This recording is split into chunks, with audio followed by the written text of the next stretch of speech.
Yeah, thanks, or welcome everyone to the second talk. So I'm happy to introduce Abhilash Chenreddy. He's a PhD student of Eric Delage at HEC Montreal, and he's working, or his research interests are in the intersection of machine learning and robust optimization, and especially designing uncertainty sets, which I think he's talking about uh, today, maybe, I don't know. So please, the floor is yours. Thank you. Hello, everyone. Thank you for this opportunity to present our work on end-to-end conditional robust optimization.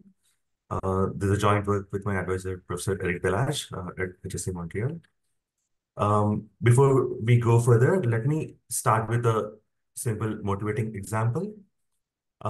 If you consider a normal portfolio management setup in any market-making firms, the portfolio manager, they're usually given a task of maintaining certain return levels while minimizing the value risk of the portfolio. Usually, using robust automation methods, we can look at the historical data and try to be uh, robust against those perturbations. However, as we can see here, along with the historical returns, we also have a lot of other covariate information available to us. For example, the performance of the other stocks in the similar sector, the performance of the broader ETFs and the futures market. And also there is a lot of unstructured data coming from Twitter and from sites like Reddit. So one can use this contextual data and instead of trying to hedge against the whole historical data, using this contextual data, one can smartly identify the relevant observations which they want to hedge against and yeah, minimize the valued risk based on those observations only. So this kind of motivates towards what we are trying to solve called contextual conditional robust automation problem. In any automation problem, we usually have an uncertain parameter called Z. Along with this, we also have a contextual data called psi. The literature from contextual automation says that one can identify a contextual policy X star of psi by solving this minimization on the joint distribution of Z and psi. Here we are minimizing the expectation of the cost upon observing the side information. In this setting, we want to solve a risk-averse variation of this problem, where upon observing the side information psi, we want to solve this min-max problem to identify a robust policy extract. So as you can see, like in this, the uncertainty set U is dependent on psi and it is conditional on psi and it is designed in such a way that it contains the perturbations of the parameter Z upon observing psi. One can also solve an alternative problem for this, where for each psi, we observe an uncertainty set U of psi and solve this problem to identify the robust policy X star of Z, X star of psi. As you can see here, this is a two-step process. Like we are first identifying uncertainty set U, and then we are using it in a robust automation problem. So these methods, they usually have a limitation where you're not taking the performance of this uncertainty set on the optimization problem into consideration when designing the sets. There is also a second limitation where when you're designing the sets, we are more concerned about the marginal coverage of the set. By that, what I mean is we calibrate this set in such a way that the observations fall in this uncertainty set with a probability of 1 minus epsilon.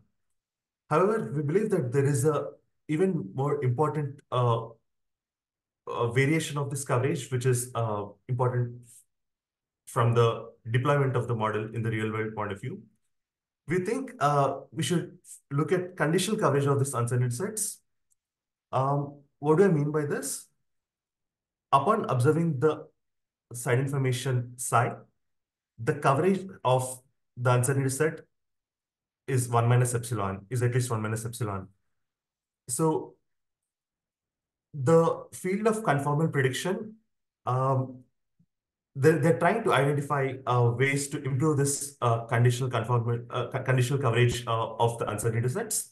We'll see like why this is important in this small example here. If you look at the first illustration here, like on the x-axis, we have the side information psi, and on the y-axis, we have the parameter information z. And we have all these observations, and the yellow lines represent the band which we're identifying to capture this coverage.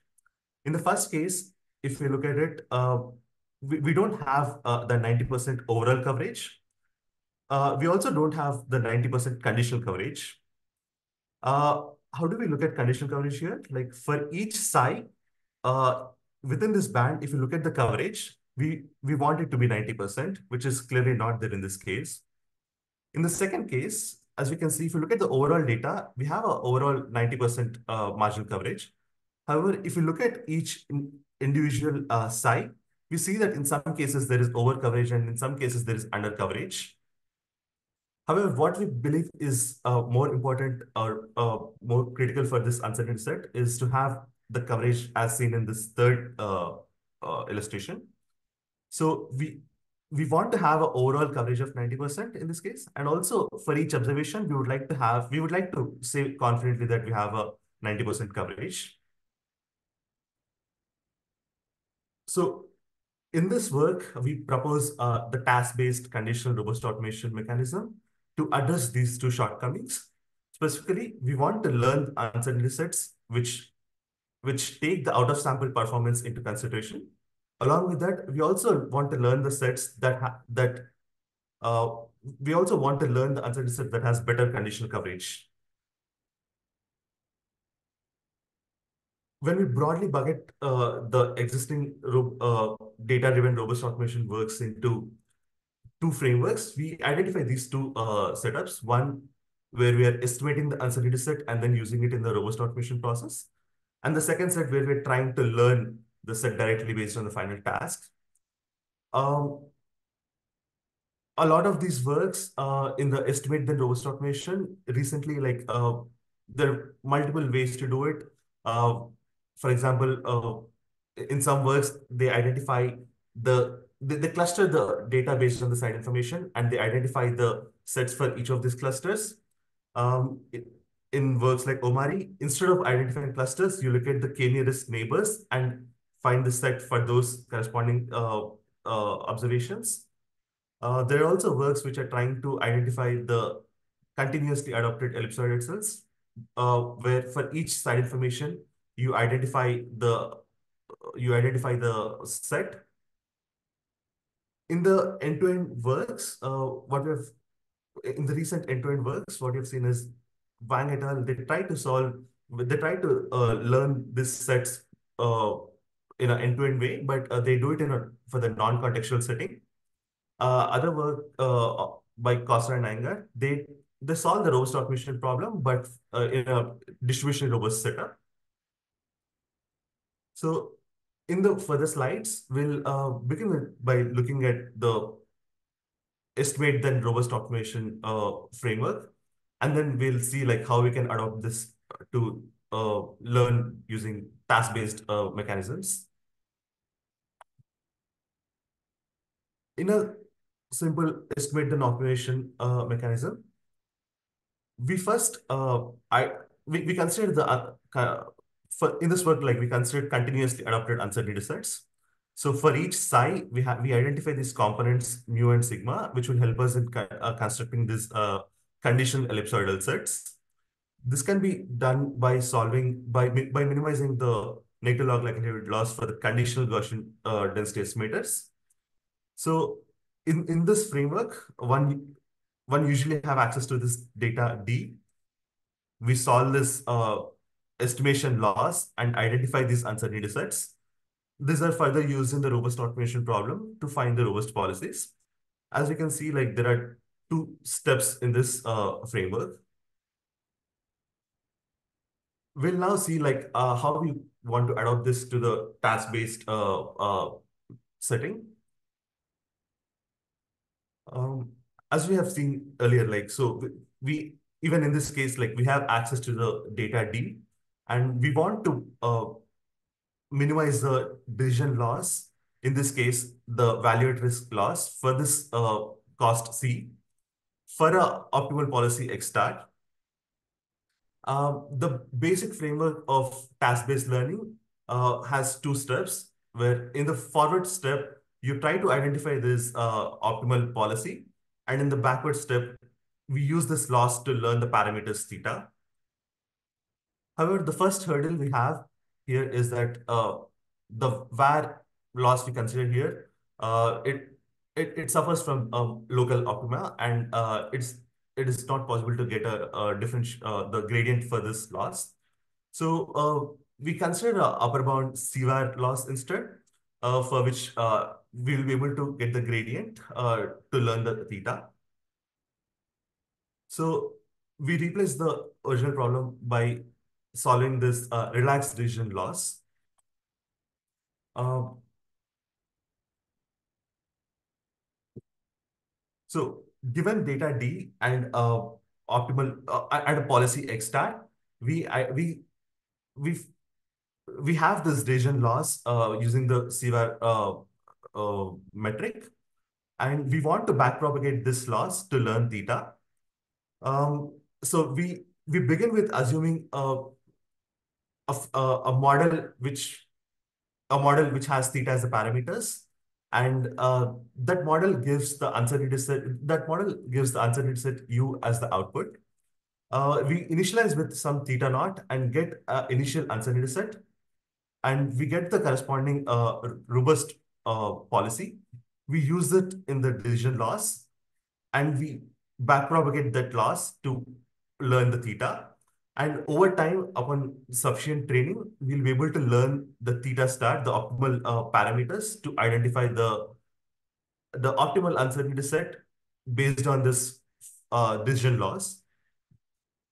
However, as you can see, like we are passing through the the solution of the robust optimization problem, and it is hard to get the different. It's hard to get the gradient for the solution of the robust optimization problem. So using Fenchel duality, we rewrite this problem in such a way that we replace this argument. We replace this min-max problem with this argument problem. Uh, like for the we consider a convex cost. We consider cost C that is convex in C and concave in Z. And given that we're considering the ellipsoid set, which is compact, we will be able to rewrite this in a neat form where we'll be able to identify the support function and the convex conjugate functions. Upon reformulating this, we'll be able to get the derivatives of the optimal solution of the robust optimization problem using the implicit differentiation methods that are that solve such kind of problems. So once we have that, we have the differential with respect to the decision loss. We have the differential with respect to the intermediate robust optimization problem. So we'll be able to backpropagate the decision loss to learn the parameters theta, which will ultimately give us the uncertainty set u theta. As you can see here, like here we are learning the uncertainty set based on the final task, but we are still not addressing the issue of the conditional coverage of the uncertainty set. So we propose a second algorithm, the task-based CRO with conditional coverage, to address this issue. We begin with this lemma where we say that the uncertainty set the uncertainty set u theta of psi, it has a conditional coverage of 1 minus epsilon if this loss is 0. Uh, what do we have in this loss is it is expectation of the difference between the conditional probability of the observation coming from this uncertainty set and the required target level. However, in the real world settings, we don't have access to this conditional probabilities. So what we propose is instead to replace this conditional probability with a proxy function and solve this loss function instead. So how do we get this proxy function? We'll look at so for an uncertainty set u theta of psi, we identify this membership variable y, which says if the observation is part of this uncertainty set or not. So once we identify this membership variable y, we have a data set on y and also the covariate information psi. And when we fit a logistic regression on this and get the predictions from this model, the which is g phi star of theta of psi, that can be used as a proxy for this conditional conditional probabilities. So essentially, so this is a framework we are proposing. As we have seen earlier, like we have this mechanism where we try to minimize the decision loss to find the uncertainty set u theta. So in this algorithm, we consider this second task minimization, where in each epoch, upon observing this uncertainty set u theta, we identify this membership variable. We fit this regression to get the proxy of the conditional probabilities, and then we minimize this. Then we identify this proxy coverage loss, and then we minimize this uh, joint loss, which is dependent on both the decision loss and also the coverage loss. So upon training this, we'll be able to identify the uncertainty set u theta, which not only is trained based on the final decision loss, but is also encouraged to have better conditional coverage. So to see like how these algorithms work, we considered a simple synthetic setting where we were able to generate uh, using multi-Gaussian data, like the covariate data and also the parameter data. And we solve a simple var minimization problem. To the benchmarks we compare are we compare two estimate then optimize methods. Uh, in one of the methods, we use the conformal prediction method to calibrate the radius.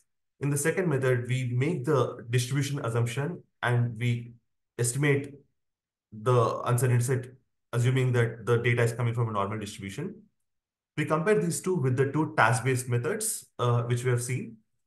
Uh, what we observe is that task-based methods have does good job in minimizing the var compared to the estimate then optimize methods. However, if you look at the marginal coverage, that the first task-based method, although it has good var performance, the coverage of it is significantly lower because it does not take into consideration of the coverage of the uncertainty set in when constructing the set. However, the second, the dual task-based method, it is able to minimize the final task loss while still maintaining a good marginal coverage. Now, because we are in a simulated setting, we have access to the data generation mechanism. So we'll be able to observe how the conditional coverage look as well. So here we look at the cumulative distribution of the conditional coverage of these four methods. As you can see here, like the red line is the task-based method. Uh, we saw that its overall coverage is lower, and we see that its conditional coverage is poor as well. However, for the other two methods, the estimate then optimize methods, we see that for the method which makes the distributional assumptions, we see that even though it has a very good marginal coverage, its conditional coverage is poor. So here we are trained to have a 90% coverage, and we have all these observations where the coverage is less than 90%, and all these observations where the coverage is more than 90%. The conformal, the estimate then optimization method, which uses the conformal prediction method to construct the set, it is able to improve upon the other method to have better conditional coverage. But as we have seen, like the trade-off there is like it is losing on the var performance. The dual task-based approach, like it is able to minimize the var while still uh, improving the conditional coverage of the uncertain sets. We also conducted an experiment on the real world data set on a portfolio automation setting. We considered the we use the stocks data from Yahoo Finance from 2012 to 2019, and we take like 70 stocks and we subsample 15 stocks every time, and we run across different time periods. We consider the trading volumes and the market indices and various the trading volumes and market indices as the contextual information. And as we have seen here, like similar to the earlier case, the task-based approach has a very poor coverage compared to the other methods. When we look at the var performance, we see that similar to the earlier case, the task-based method and the dual task-based method, they have better var performance compared to the estimate then optimization approaches.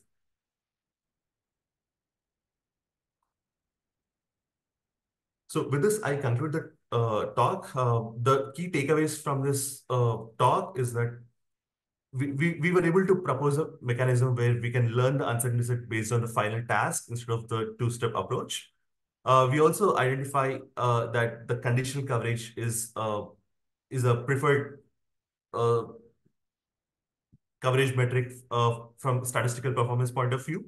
And we were able to propose a novel joint loss function, which will help us uh, which will help us construct these sets by trading off between these two tasks and construct the sets which does well on the final decision loss while still achieving better condition coverage. Thank you. The online version of this paper can be found by scanning the QR code. Thank you.